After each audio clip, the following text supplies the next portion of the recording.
तुम कहाँ जा रही हो? मम्मी स्कूल जा रही हूँ।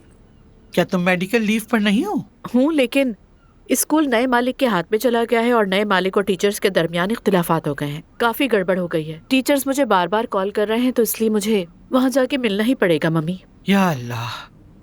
हाँ, रूहान साहब अब्दुल्ला के साथ काम शुरू कर रहे हैं और शुक्री के तौर पर डिनर हो रहा है आज शाम। और एलिफ? वो दोनों साथ काम नहीं करेंगे। एंड हो गया फिर। अरे, जो जैसा चाहेगा वैसे ही करेगा। रूहान को वो खानदान अपने आसपास काम करने नहीं देगा, हमें पहले ही पता था। लेकिन ये पता नहीं था कि रूहान नौकरी कबूल कर लेगा। अब ये लोग रूहान को किसी शोबे का सरबराह बनाएंगे, फिर उसे खानदान में शामिल कर लेंगे और रूहान भी उन जैसा हो जाएगा। हर एक की अपनी जिंदगी और इंतखाब है। चले मैं चलती हूँ। खैर से जाओ बेटा। हादसे के बाद मेरी सेहतयाबी में एक अरसा लग गया। मेरी मेडिकल रिपोर्ट अभी जारी हुई है, लेकिन दोस्तों से जो कुछ सुना उसने मुझे बहुत परेशान कर दिया है। इसलिए मैंने सोचा कि आपसे आकर यहाँ बात करूँ। आपने अच्छा किया ज़ैनब साहिबा, आपके बारे में बहुत सुना है। दुआ है कि आप जल्द से जल्द सेहतयाब हो जाएं। Thank you so much.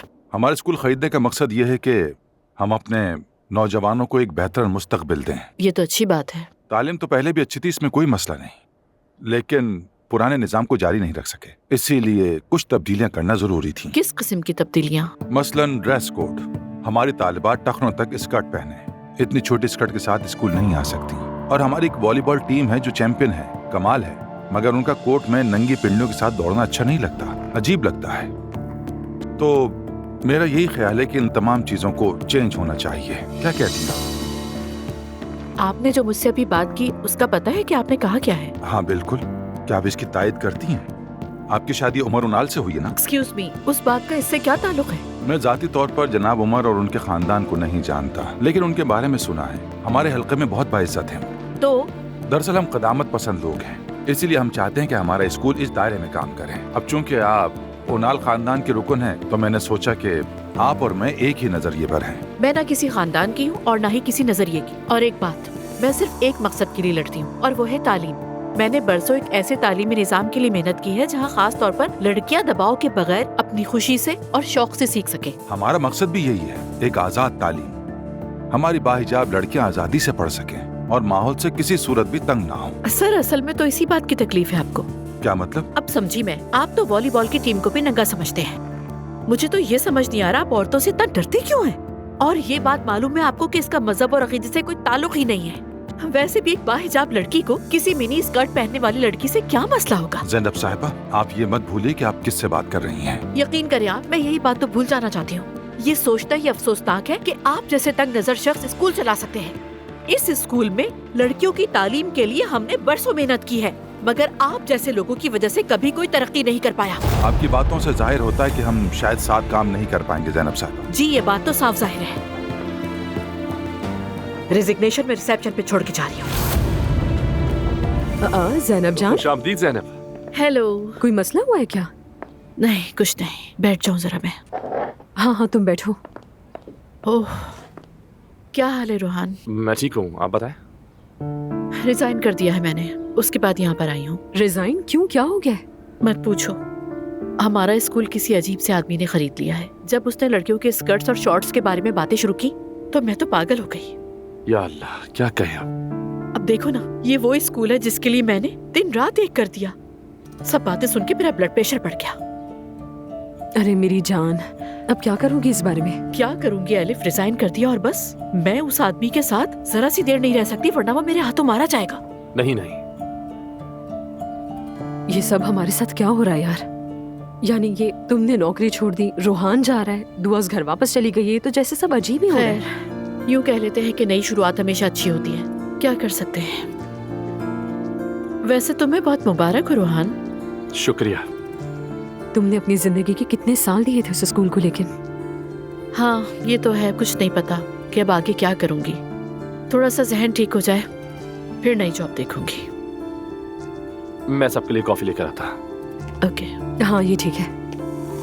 उसने मुझसे पूछा कि क्या तुम उमर उनाल की बीवी हो। कहने लगा कि तुम भी उसी की तरह से होगी, बदतमीज। और मैंने उसे बहुत बातें सुनाई।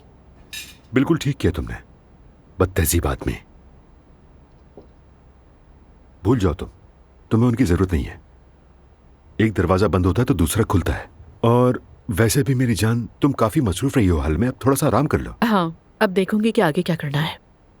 ज़ैनब, आज अजलान आया था मेरे पास। वो बहुत शर्मिंदा था और उससे माफी भी मांगी। देर कर दी उसने।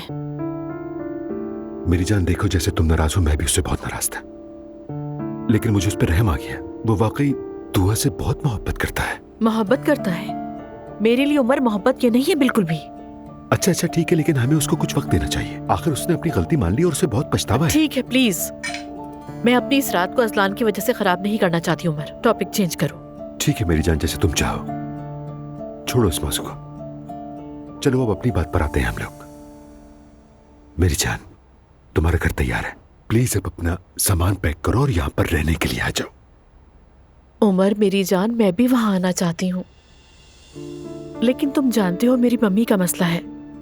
दुआ के बारे में तो पता ही है, जिमल यूनिवर्सिटी में दाखिल हो गई है और जिद कर रही है कि मुझे नानी के साथ रहना है, मेरे साथ नहीं रहना चाहती। लाइफ में मसले हैं। लेकिन मैं अब तुम्हारे बगैर एक दिन भी गुजारना नहीं चाहता ज़ैनब। मैं भी यही चाहती हूँ उमर, लेकिन वो घर बहुत दूर है। मैं भी चाहती हूँ कि जिंदगी में सब कुछ ठीक हो जाए। काश मेरे घर वाले हमारे साथ रहने लगे। तुम आ जाओ ना हमेशा के लिए। हरगिज नहीं। क्या तुम मुझे जरा सा वक्त दे सकते हो मेरी जान? थोड़ा सा। तुम्हें क्या लगता है कि हमारे पास इतना वक्त है? क्या मतलब इस बात का उमर? बस यूं ही कह रहा हूं तुमसे। अरे उमर प्लीज ऐसे तो मत कहो ना। मेरी जिंदगी तुम्हारे सामने है ना, कितनी उलझी हुई है। तुमने सब कुछ खुद देखा है ना, हर चीज उलट पुलट हो गई है। खैर छोड़ो, हमारे पास काफी वक्त है, तुम फिक्र मत करो।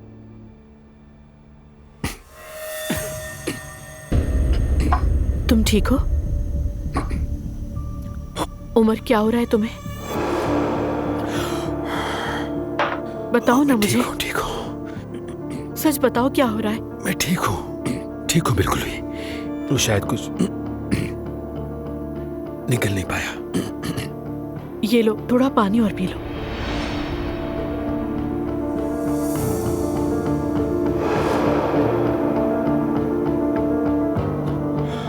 अब बेहतर लग रहा है? हाँ ठीक हूँ। तुमने तो मुझे डरा दिया। फिक्र मत करो। मैंने तुम्हें बहुत मिस किया रमेश। मुझे भी तुम बहुत याद आई। वैसे कल हम तुम्हारे ससुरालियों के साथ थे, काफी इंटरेस्टिंग लोग हैं। ठीक कहा वाकई में। वाकई। लेकिन तुमने सिर्फ उनाल्स को अपनी बेटी नहीं दी, ज़ैनब तुम खुद भी दुल्हन बन गई। वैसे रिहान साहब क्या कर रहे हैं? पिछली बार वो बोर्ड रूम में था ना? बिल्कुल नहीं, उनाल ससुराली बन गया ये सुनकर वो वापस आ गया। उससे भी मुतमईन नहीं हुआ तो उसने ज़ैनब के शौहर की साबका बीवी से शादी कर ली। तुम मजाक कर रही हो? नहीं, ये सच है। मैं तो समझता था मैं सबसे अलग हूँ, लेकिन तुम लोग 3 साल में यहाँ तक कैसे पहुँचे? या अल्लाह। वहाँ वैसे मुझे दफ्तर जाना है। ज़ैनब बराए मेहरबानी इस एजुकेशनल शो के बारे में सोचो, क्योंकि ये स्लॉट खाली है और मैं चाहता हूँ कि सबसे पहले तुम करो। तुम्हारी ये सोच सच में बहुत अच्छी है, लेकिन मैं एक टीचर हूँ, मुझे टीवी शोज के बारे में कुछ ज्यादा नहीं मालूम। ज़ैनब, तुम्हारे हाथ में लिखा हुआ स्क्रिप्ट होगा, तुम बस उन सब में अपनी राय और तनकीद शामिल कर देना। हम एक टेस्ट शो करेंगे, अगर पसंद ना आया तो फिर नहीं करेंगे हम। यार ज़ैनब, मान जाओ ना इस काम के लिए, इसमें शर्माने की कोई बात नहीं है। मुझे नहीं पता। अलिफ, अपनी बहन को पकड़ो, चैनल आओ, एक टेस्ट शो करते हैं, फिर देखते हैं। ठीक है। क्या ठीक है अलिफ?